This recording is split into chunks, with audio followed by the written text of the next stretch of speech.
Hey, salut les amis, bienvenue. Dans cette vidéo, je te montre comment construire et installer un joli volet comme celui-ci. Tu vas voir, rien de compliqué. Le bois, c'est de la récup. Les ferrures gonds femelle mâle, c'est de la récup. Et je vais même te montrer comment faire pour le verrouiller correctement. Alors, petite différence entre la vidéo et maintenant, c'est que j'ai supprimé un point d'ancrage ici, celui du milieu, mais ça reste exactement pareil, tu verras, rien de compliqué. Allez, c'est parti! Wouhou!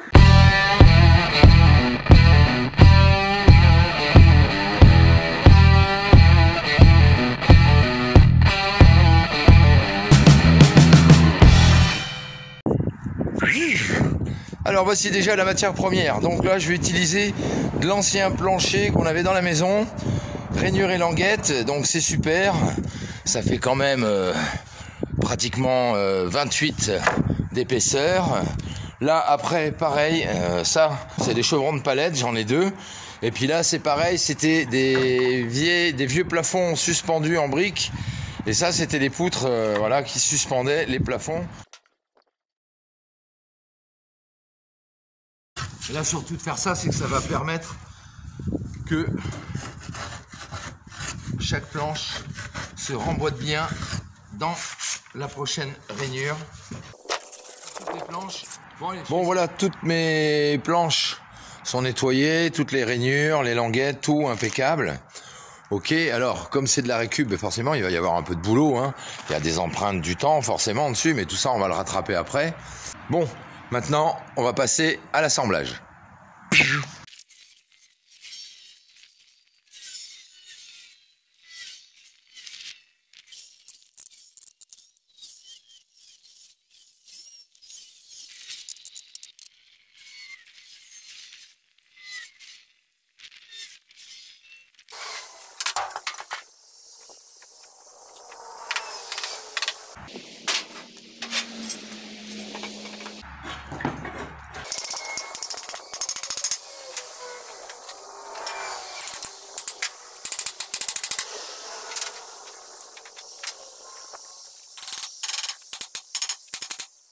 Bon, maintenant que chaque moitié de volet est correctement collé, eh bien j'enlève mes serre-joints et on va attaquer un léger ponçage.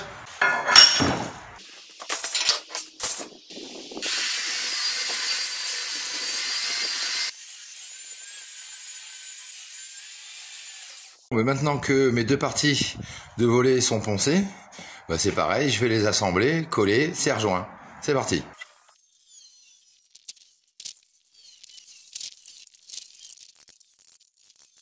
Alors tu vas me dire, ouais mais avec tes gros serre-joints là, t'abîmes le bois des deux côtés. Oui c'est vrai, mais là la totalité fait 95 et moi j'ai besoin de minimum 90.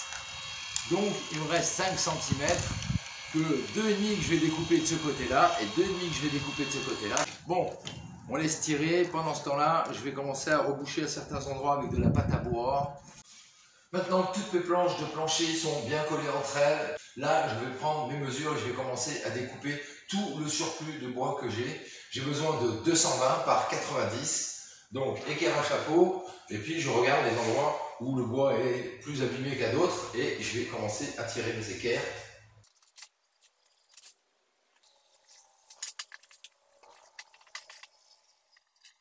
Deuxième contrôle avant de couper, hein, mesure 2 fois, coupe qu'une fois. On va tracer nos 90 cm et après on va faire les diagonales pour être sûr que mon volet ne soit pas penché, incliné, soit bien perpendiculaire à mes lattes de plancher.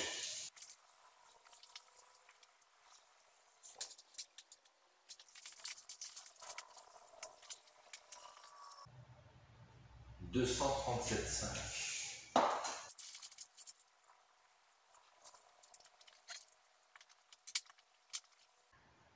237,5, parfait, j'ai un rectangle, maintenant je peux découper sur les côtés.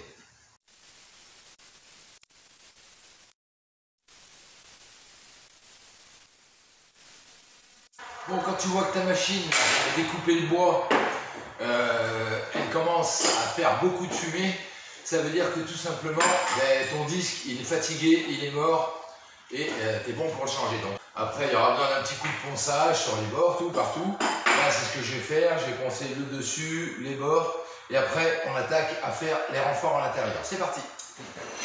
Donc maintenant, je mets ma règle contre le pied de mon volet et je vais poser mon équerre à chapeau contre. Et je dois être au minimum à 20 cm du pied ou de la tête du volet. Donc 20 cm pour moi, c'est ici. Et je fais pareil de l'autre côté.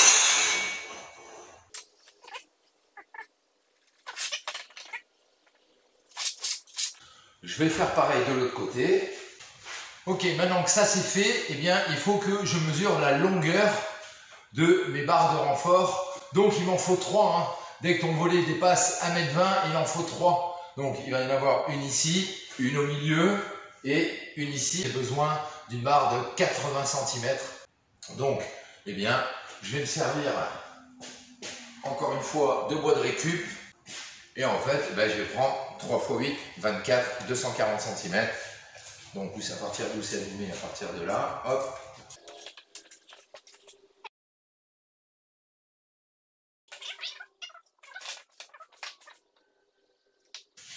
Alors, je l'ai laissé d'une seule traite pour l'instant, je préfère la poncer comme ça. Même si, avec cette machine, je peux poncer en stationnaire. Mais c'est pas grave, ça va me faire gagner un peu de temps. Et après, le stationnaire, je m'en servirai pour faire les chanfreins sur chaque morceau. Allez, à cheval. Donc, mes petites planches, ça y est, elles sont prêtes. Forcément, j'ai 90 de volet et j'ai des planches de 80. Je vais laisser 5 cm de chaque côté. Et ensuite, je me réfère à mes 2 traits d'origine que j'ai fait. Voilà. Et ensuite, avec un crayon, je dessine tout autour. Comme ça, j'ai mon emplacement pour ce renfort ici. Au milieu, j'ai mesuré entre les deux, 161, 80,5. Je tire mon trait au milieu. Comme mes planches font 10 cm, 5 cm d'un côté, 5 cm de l'autre, hop, j'ai fait le tracé aussi, impeccable. J'ai quand même fait les emplacements des trous pour les vis. Et avec un fourré un peu plus gros, j'ai fait des avant-trous. Comme ça, la tête de la vis va disparaître dans le bois.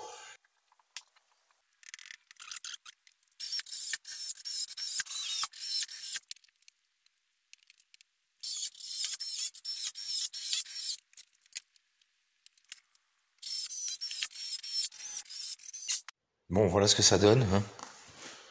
Voilà, et puis, tu vois, aux extrémités, je l'ai mis au milieu du renfort. Et puis après, j'ai mis en bas, en haut, en bas, en haut, en bas, en haut, etc. Et à la dernière, eh bien, j'ai mis au milieu aussi. Et tu vois, il y a une vis par planche de volet. Hein. Allez, toujours avec le même bois de récup maintenant, eh bien, je vais faire des renforts dans ce sens-là. Il faut se mettre en retrait de 2 cm par rapport au bord de la planche ici. Et pareil ici, 2 cm en retrait ici à l'intérieur. Et on va venir aligner le bois ici et ici. Et ensuite, eh bien, je viens tracer.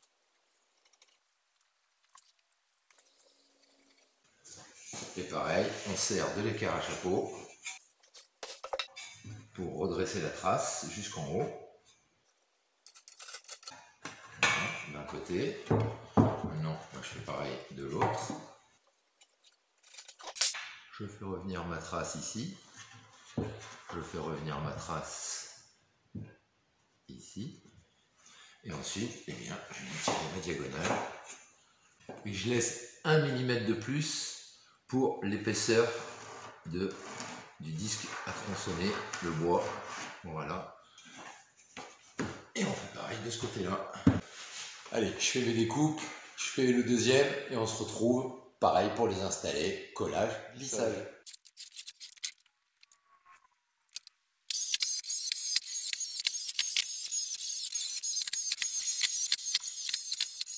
Bon voilà, les aides sont faits. Alors maintenant, j'ai été obligé de faire 2 coupes à 45 degrés, une d'un côté et une de l'autre, parce que ma maçonnerie est particulière. On va voir ça tout à l'heure. Après un bon petit coup de ponçage.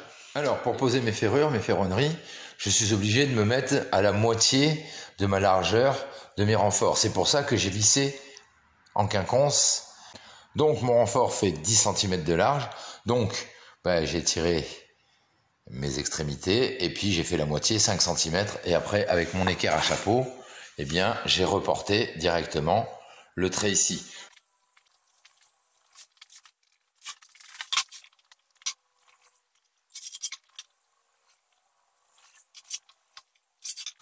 Pour les ferronneries, on appelle ça la ferronnerie, hein, c'est de la récup. Voilà, et donc il va falloir que je les nettoie un peu, que je les repeigne. Voici la porte en question où je vais poser le volet devant. Donc on peut constater qu'en haut, voilà, c'est pas tout à fait droit. Mais c'était comme ça, j'ai juste retravaillé un petit peu dessus quand j'ai enlevé l'ancienne. Donc forcément qu'il y a des modifications à faire. Hein, c'est pas comme quand c'est du neuf, c'est pas tout pile poil impeccable. Et donc c'est pour ça que j'ai fait sur les côtés les deux coupes à 45 parce que ben là ici j'ai pareil les deux biseaux sur la maçonnerie, donc forcément que je suis obligé d'adapter ma menuiserie à la maçonnerie. Bon allez, maintenant on va chercher le volet et on fait un premier test.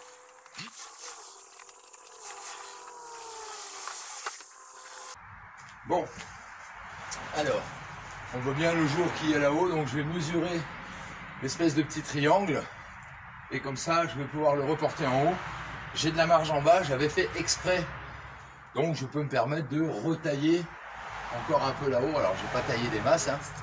Je fais en sorte que ma planche, elle soit bien de niveau. Voilà. Comme ça, quand je vais poser mon volet, il sera bien de niveau. Et je... Maintenant, je le bloque. Donc maintenant, je prends mes mesures. 3 cm ici. 1 cm ici. Par contre, il faut que j'inverse ma coupe. Il faut que j'enlève 3 cm ici et 1 cm là-bas. Le volet est calé, impeccable. J'ai repris ce que j'avais à reprendre. Alors, je laisse quand même 5 mm de jour en haut pour la dilatation. Alors, pour installer mes ferrures, eh bien, je mets les trous sur mon trait que j'ai fait tout à l'heure. Et en fait, je choisis ma distance.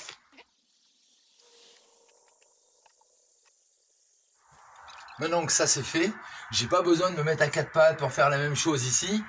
Comme ma latte ici elle est droite, je prends cette mesure là, ok, et je vais la répertorier en bas.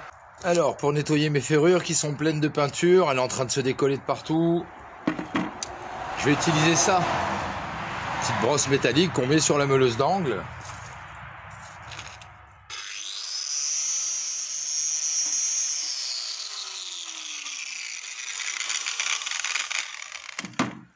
Là voilà, tu vois, super efficace, ça enlève bien la matière, sans enlever de ferraille, donc c'est très bien. Après, double couche de peinture noire spéciale ferraille, et puis après... Bon, maintenant que mon volet est prêt, qu'il est tout bien poncé, allez, mise en peinture. Là, j'ai pris un gris anthracite, voilà, première couche, hein, c'est parti. On dégage d'abord les bords, les angles, etc. Et puis après, on remplit, et pour peindre, dans le sens du bois, c'est toujours mieux. Voilà, allez, on se retrouve quand c'est fini, et quand on pose les ferrures. Bon, voici mes ferrures après peinture, mes ferronneries. Voilà, hein. On a l'impression qu'elles sont toutes neuves, impeccables. Maintenant, je vais les installer directement sur mon volet. Alors, pour mes ferrures, moi, c'est des trous ronds, c'est des anciens modèles. Les nouveaux modèles, maintenant, ils sont comme ça, avec voilà, des emplacements carrés. Donc, sur la tête de la vis, ici dessous, là, eh bien, il y a un carré pour que ça vienne se bloquer ici, pour que quand tu visses ton écrou, tu le serres, eh bien ça reste bloqué. Là, moi j'ai pris de la vis de 7 avec système cruciforme au bout, c'est pas bien grave, je mets mes vis, je visse et après je remettrai un coup de peinture noire directement dessus, ça fera le même effet. Donc, c'est pareil, hein. On met la vis, voilà, ça traverse le volet, une rondelle, un écrou. Et puis, rien de compliqué, on vient chercher l'emplacement, on met la rondelle, on met l'écrou. Là, c'est des écrous qu'on sert avec du 10, clé de 10. Maintenant que mon volet est tout peint, les ferrures posées, on va s'occuper d'installer directement les gommales. Rien de compliqué, donc il faut bien le remettre en position. Et ensuite, on va enficher les mâles dans les femelles. Hop, et avec un marqueur, on dessine l'emplacement sur le mur, en haut, au milieu, en bas. Et après, on découpe. Disque diamant sur une grande meuleuse d'angle, après perfo, on casse ce qu'on a besoin. Alors, faut bien creuser assez profond hein, quand même. Ok, pareil en haut, hein, ok, voilà. Et là, bah, tu vois, j'ai mouillé le mur, hein, pour bien enlever toute la poussière et surtout pour que le mortier adhère à l'ancienne maçonnerie. C'est important. Allez, maintenant, on remet la porte en place et on envoie. Ok, alors là, il y a très peu, voire pas de jeu. C'est très bien. Par contre, ici en bas, tu vois, on voit que j'ai un jour, là, j'ai un jeu. Alors, ce jeu, c'est pas grave. On va caler une pierre en dessous, là, sous le gond, mal, et comme ça, le jeu disparaîtra. Donc maintenant, on va envoyer le mortier prise rapide. 10 minutes de prise, 10 minutes de durcissement. Donc, faut dropper le gébel, faut pas faire des grosses quantités. Donc là, ce que je vais faire, je vais enlever mon gond. Voilà, je l'enlève. Et je vais déjà en mettre un peu au fond derrière. Et souvent, quand on casse les parpaings comme ça, ben, il reste les creux des alvéoles. Donc, faut les remplir aussi. Alors, si le creux, il est complet, tu peux mettre à moitié des graviers dedans, des petits cailloux, des morceaux de ce que tu as cassé là. Mais il faut quand même laisser 1 ou 2 cm dans l'alvéole pour que ton mortier prise rapide se mette à l'intérieur.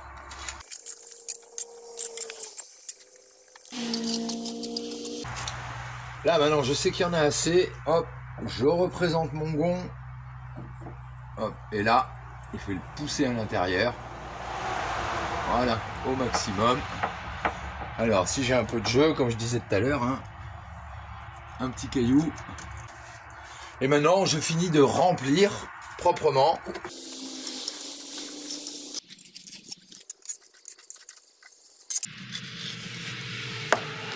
Là, il va falloir mettre un petit coup d'éponge propre autour. À savoir que tu vas pouvoir faire que l'extérieur parce que ça sera durci complètement qu'au bout de 4 heures. Donc, tu peux pas bouger ton volet. Sinon, tout ce que tu auras fait, ça va être foutu. Bon, maintenant, ici, à l'intérieur de mon volet, je dois installer un crochet parce que je vais pas mettre un verrou. On l'ouvrira que de l'intérieur vers l'extérieur. Donc, je regarde dans mes archives ce que j'ai. Et donc, j'ai trouvé ça. Alors, hop, et ce système-là, alors là, c'est beaucoup trop grand. Donc, ce que je vais faire, je les avais peints déjà, tout propre, nettoyés, décapés, peints. Là, comme c'est trop grand, eh ben, je vais découper ici, et je vais ressouder pour que le crochet soit beaucoup plus petit. Là, hop, je vais vous montrer ça. Alors, déjà, pour souder du fer rond, eh bien, il faut faire un petit biseau à 45 degrés, tu vois. Et pareil de l'autre côté. Ok, comme ça, quand tu vas souder les deux pièces ensemble au milieu, tu peux mettre assez de matière pour que ça reconstitue la barre en acier. Maintenant, on va caler la pièce de façon à ce qu'on soit bien aligné dans ce sens-là. Voilà, qu'on puisse bien aligner le tout. Et on soude.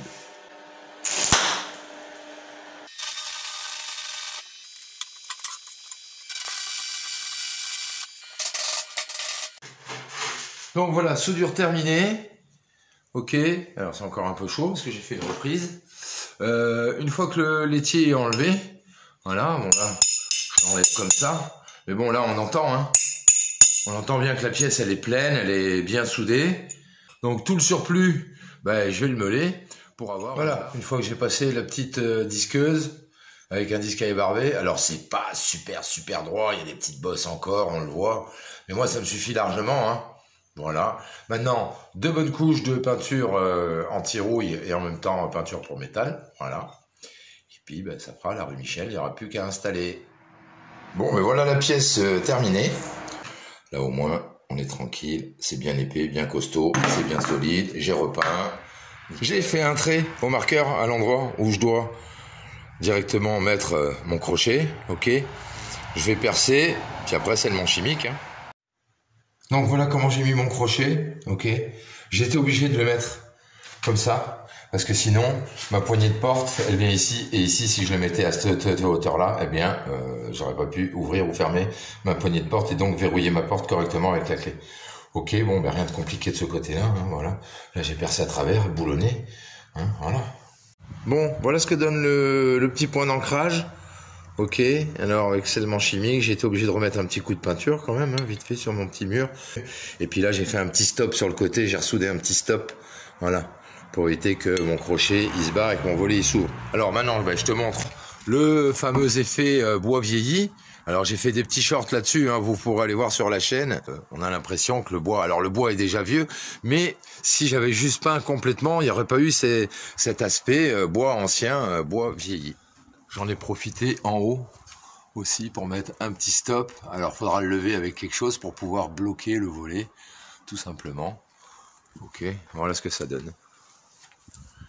Bon, ben voilà les amis, merci beaucoup d'avoir suivi cette vidéo. Comme toujours, pensez à la récup, hein. Là c'est quasiment totalement gratuit que la peinture. Forcément, la main d'œuvre, un peu de scellement chimique et un peu de mortier prise rapide. Mais rien de super onéreux, beaucoup moins cher que si tu l'achetais dans un magasin, avec tout le matériel aussi dans le magasin. Merci beaucoup d'avoir suivi cette vidéo. Et comme toujours, soyez inventifs, créatifs et ingénieux. Surtout, restez-le et prenez bien votre temps. Pour tout le temps faire de votre mieux, du super bon boulot. Et je vous dis à bientôt pour une nouvelle vidéo de réno. Salut les builders!